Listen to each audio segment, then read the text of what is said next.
Assalamualaikum warahmatullahi wabarakatuh. Perkenalkan, nama saya Ayudia Raihana dengan NIM PO 7142032411047. Nah, di sini saya akan menjelaskan secara singkat tentang sejarah awal mula terciptanya bahasa Indonesia. Bahasa adalah cerminan jiwa bangsa. Dan bagi bangsa Indonesia, bahasa Indonesia bukan sekedar alat komunikasi. Ia adalah simbol persatuan, identitas nasional, dan kekuatan perjuangan. Tapi, dari mana asal bahasa Indonesia sebenarnya? Bagaimana ia lahir dan tumbuh menjadi bahasa yang kita gunakan hari ini? Nah, berikut saya akan membahas sedikit tentang sejarah awal bahasa Indonesia. Bahasa Indonesia berasal dari bahasa Melayu yang telah digunakan sejak berabad-abad lalu di kawasan Asia Tenggara.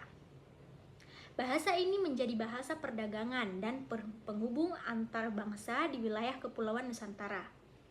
Bukti tertulis paling awal penggunaan bahasa Melayu ditemukan dalam prasasti Kedukan Bukit dari abad ke-7 yang berasal dari Kerajaan Sriwijaya. Bahasa Melayu kemudian menyebar luas terutama pada masa kejayaan kerajaan maritim seperti Sriwijaya dan Kesultanan Malaka. Kemampuannya untuk menyederhanakan komunikasi antar suku membuatnya diterima oleh berbagai kalangan. Kita akan berlanjut ke penyebaran dan fungsi strategis. Bahasa Melayu tidak hanya dipakai di pelabuhan dan pasar, tetapi juga dalam penyebaran agama, sastra, hingga administrasi kerajaan. Naskah-naskah keagamaan dan karya sastra Melayu berkembang pesat, ditulis dalam aksara Jawi atau Arab Melayu. Bahasa ini dikenal dengan mudah dan dipelajari dengan mudah secara fleksibel dan netral. Itulah sebabnya ia menjadi pondasi ideal untuk bahasa persatuan Indonesia di masa depan. Nah, kita akan berlanjut ke era kolonial dan awal nasionalisme. Pada masa penjajahan Belanda, bahasa Melayu tetap digunakan secara luas oleh rakyat. Sementara, Belanda berusaha membatasi peran bahasa ini. Namun sebaliknya, para tokoh pergerakan nasional justru memilih bahasa Melayu sebagai media perjuangan.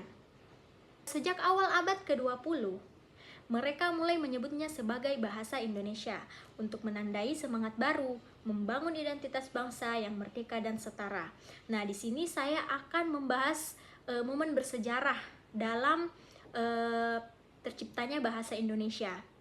Momen bersejarah tersebut adalah Sumpah Pemuda.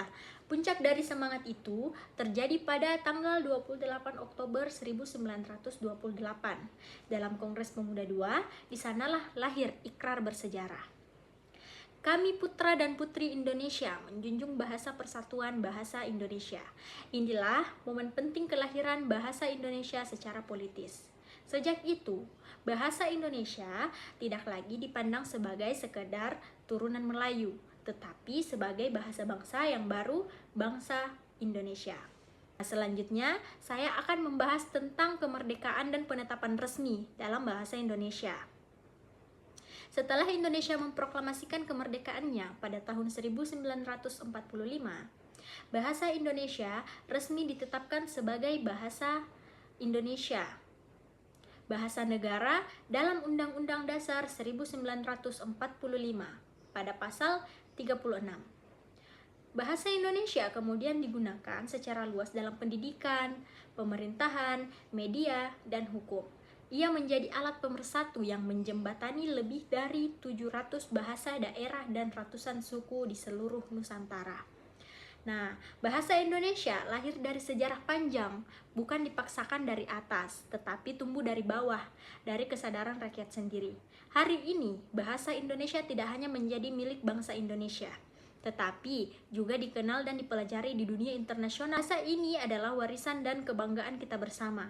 Maka, mari kita jaga, lestarikan, dan gunakan bahasa Indonesia dengan baik dan benar, karena bahasa adalah jiwa bangsa. Terima kasih telah menyaksikan. Jangan lupa like, subscribe, and share video ini agar makin banyak yang bangga menggunakan bahasa Indonesia. Sampai jumpa!